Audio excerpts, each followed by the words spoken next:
Bonjour à tous et bienvenue dans cette nouvelle vidéo, une vidéo où je vais répondre à vos questions sur notre voyage à Fuerteventura. Donc dans cette vidéo, on va parler des locations de voitures, des bus, des plages où il faut aller, des lieux où il faut aller, etc. Donc je vais vous donner plus d'infos juste après l'intro. Pensez à nous mettre un pouce vers le haut et de vous abonner. Et sachez que cette vidéo comporte des chapitres, ça vous permet de prendre la question dont vous avez besoin de la réponse. À tout de suite.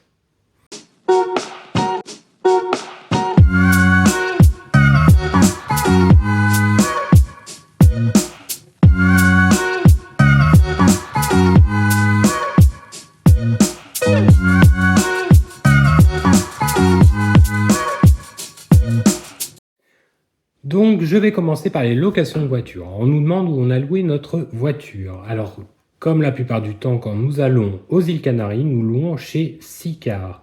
Pourquoi? Parce qu'il n'y a tout simplement pas de problème de caution, à part une caution d'essence. Bien évidemment, si vous rendez avec le plein à moins de 10 km ou 5 km selon les conditions de l'aéroport, ils vous rendront cette caution essence. Mais sinon, il n'y a pas de caution, les assurances sont comprises dans la location. Il existe aussi une autre agence qu'un de nos abonnés nous a parlé. Il s'agit de AutoReason. Alors pareil, je viens de regarder, il est à l'aéroport. Et c'est pareil, c'est exactement la même chose. Il ne propose pas de caution. Il n'y a pas de caution à part la caution d'essence. Donc ça vous permet de comparer ces deux agences, de prendre celle qui vous intéresse le plus. Sachez par contre qu'en arrivant à l'aéroport, vu qu'il n'y a pas de caution et qu'elles sont assez connues, vous risquez de faire un petit peu la queue en arrivant. Mais bon, c'est un mal pour un bien, parce qu'après, c'est vrai que des vacances en esprit libre, c'est cool. Voilà.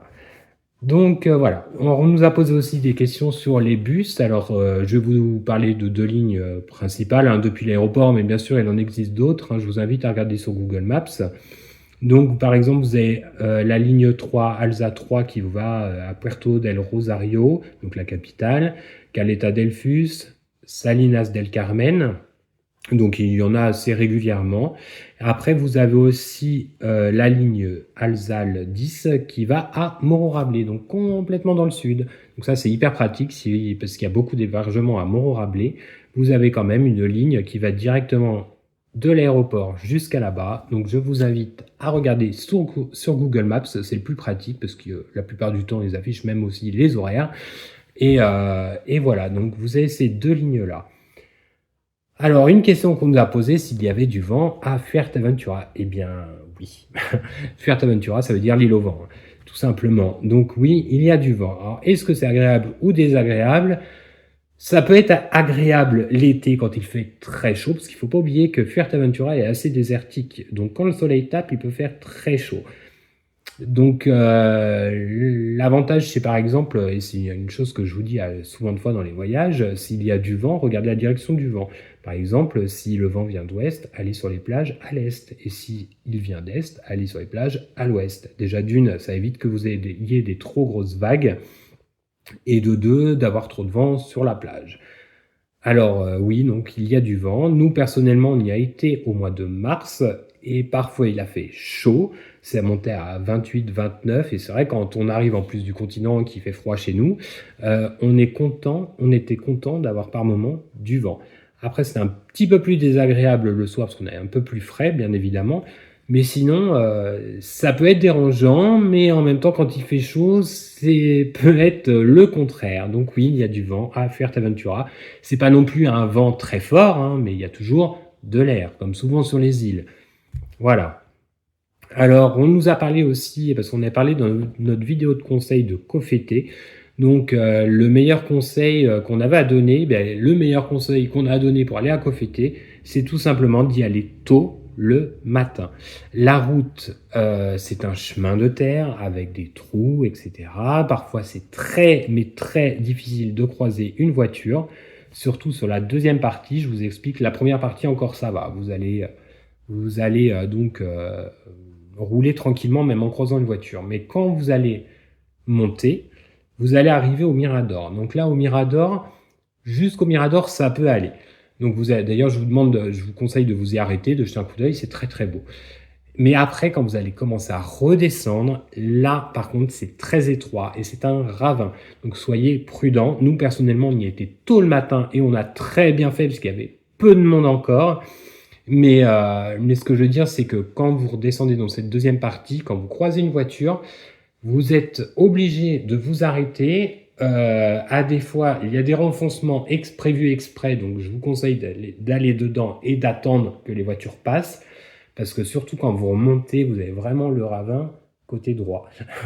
Donc soyez prudents et je vous conseille d'y aller tôt le matin, surtout à cause de cette partie de route. C'est pas la plus longue, hein, mais bon, c'est assez dangereux, on va dire, à cause du ravin. Et puis c'est assez étroit, donc c'est en flanc de montagne, il n'y a pas trop de place, c'est comme ça. Voilà pour Cofete. Alors, les plages qu'on nous a demandé, qu'on recommande, alors je vais vous en donner quelques-unes. Bien évidemment, on avait fait une vidéo, il me semble que c'était comme un top 10 parce qu'on avait fait un vote sur notre chaîne YouTube sur les plages préférées, etc. Mais je vais vous donner quand même celle que nous préférons. Donc, c'est la plage de Moron-Rabelais. Donc, déjà, celle-là, je vous la conseille dans Moron-Rabelais parce que l'avantage, c'est que il y a des vagues, mais ça va. Si vous êtes en famille, ça peut aller et l'eau est magnifique. Voilà.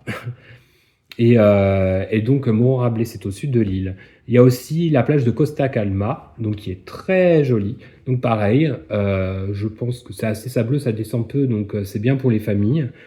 Faut toujours faire attention aux vagues, hein, ça reste l'Atlantique. Après, par contre, une qui est top pour les familles, c'est la plage de Caleta Delfuste, tout simplement parce que c'est une baie, vous voyez, c'est un petit peu renfermé. Donc l'avantage, c'est qu'il y a peu, voire pas de vagues. L'eau est très belle, c'est peu profond. Donc si vous êtes avec des enfants, c'est la plage que je prioriserai à votre place. La plage de Caleta Delfus. Mais attention, j'ai pas dit que Moron-Rabelais et la plage de Costa Calma, fallait pas y aller en famille, hein. Non, non.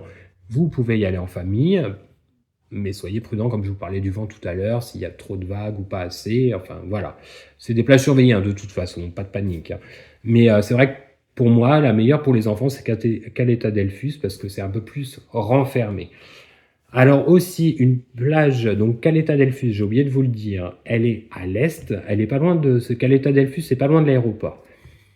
Et si vous allez à l'ouest, une plage que je vous conseille aussi de faire, c'est la plage de Playa Chica, que vous pouvez retrouver aussi sur la chaîne, qui est un petit peu aussi renfermée, mais un petit peu plus sauvage, c'est pas en ville, c'est à côté de El Cotillo, mais elle est magnifique. Une eau turquoise, un petit peu parfois bleu glacial, mais c'est très très beau. Et je vous conseille donc cette plage.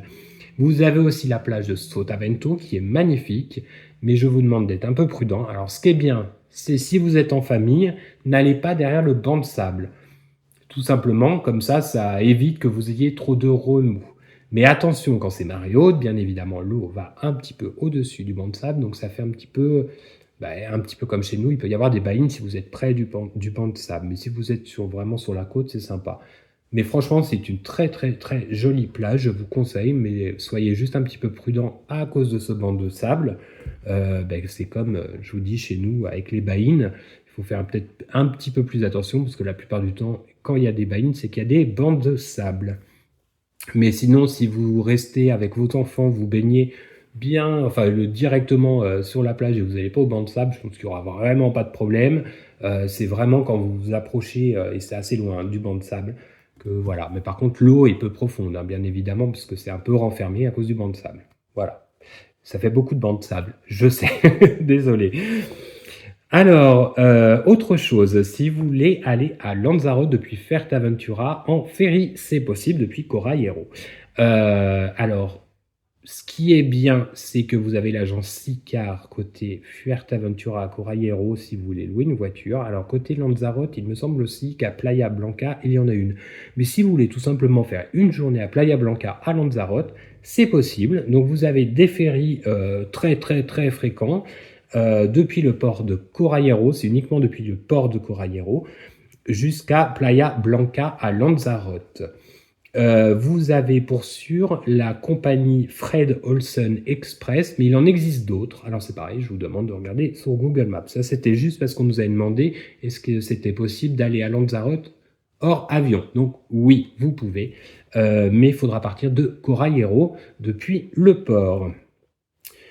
Ensuite, les lieux à voir à faire, donc ça c'était plus souvent quand il y a des courts séjours, on nous demande un petit condensé de lieux à voir à faire. Donc moi, je vais vous donner les principaux personnellement qu'on a aimés. Après, bien évidemment, selon votre parcours que vous voulez faire, bien évidemment, je vous conseillerais toujours Google Maps, comme ça vous permet de voir, de regrouper un petit peu vos visites.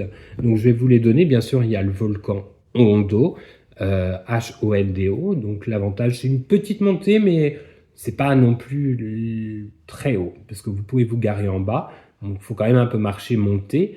Mais il est magnifique, c'est rose, pourpre. Vous pouvez voir la vidéo bien évidemment sur notre chaîne. D'ailleurs, hein, n'hésitez pas à consulter notre playlist de vidéos que je vais vous mettre là dans la description, qui va vous proposer aussi d'autres lieux à voir ou à faire. Mais c'est une visite que je vous conseille de faire. Il y a aussi, donc si vous allez plus à l'ouest, alors par contre les routes c'est un petit peu moins ça, mais c'est à Volcoudoy, c'est le village de El Cotillo, c'est un village de pêcheurs qui est très charmant, qui fait très canarien, donc je vous le conseille. Et en plus, comme je vous disais tout à l'heure, il y a la Playa de Chica qui est magnifique, qui est juste à côté. Donc si vous avez la Playa Chica, je vous conseille de visiter un petit peu ce petit village qui est, enfin village, c'est un petit peu une petite ville quand même, qui est sympa. Alors, il y a aussi Ajouy. Donc, Ajouy, c'est aussi le côté ouest.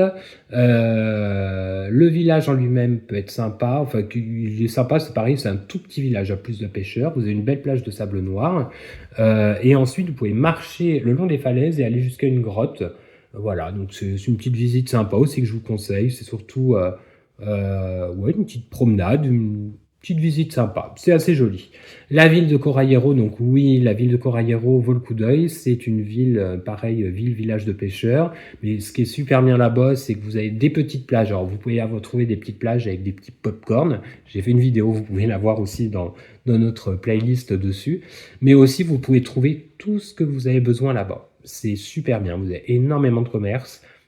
Et c'est aussi atypique. Vous pouvez prendre aussi des ferries pour aller sur l'île qui est juste en face, une île assez désertique et volcanique, une toute petite île. Voilà, donc ça c'était pour résumer, hein, parce qu'après si je rentre dans les détails, il y a d'autres choses à voir à Corrallero, mais je vous le conseille. Et je vous conseille aussi le village de Pétancuria. Donc le village de Pétancuria, c'était l'ancienne capitale de Fuerteventura qui est plus centrale par rapport à l'île. C'est très joli. Donc pareil, j'ai fait une petite vidéo en accéléré dessus. Une très jolie église, une très belle place. C'est pareil, on va dire, c'est atypique par rapport à là-bas. Donc je pense que j'ai fait le tour par rapport aux questions. Je suis désolé, j'ai pas remis les questions qu'on m'a posées. Je les ai juste reprises et notées pour faire les réponses. C'est assez condensé. Pensez à nous mettre un petit pouce vers le haut et de vous abonner. Si vous avez des questions, n'hésitez pas à les poser juste en dessous. Si j'ai la réponse, j'y répondrai. Si je ne sais pas, je vous dirai désolé, je ne sais pas. N'hésitez pas non plus à nous donner votre avis sur des lieux que vous avez peut-être visités. Vous avez aimé ou pas aimé, et pareil sur la location de voiture, parce que ça peut aider d'autres personnes. Merci de vous abonner tout simplement parce que des voyages comme ça, on n'a pas fini d'en faire, on en a fait plein. Ça pourra peut-être vous aider dans le futur. Et puis nous, ça nous file aussi un petit coup de main pour l'avenir, tout simplement. Bon allez, je vous remercie, je vous souhaite une excellente journée, un très très bon séjour à Fuerteventura. J'ai oublié une petite chose, le désert de Corrallero. Allez-y, très sympa, avec des belles plages aussi. Allez, bisous, ciao, bye.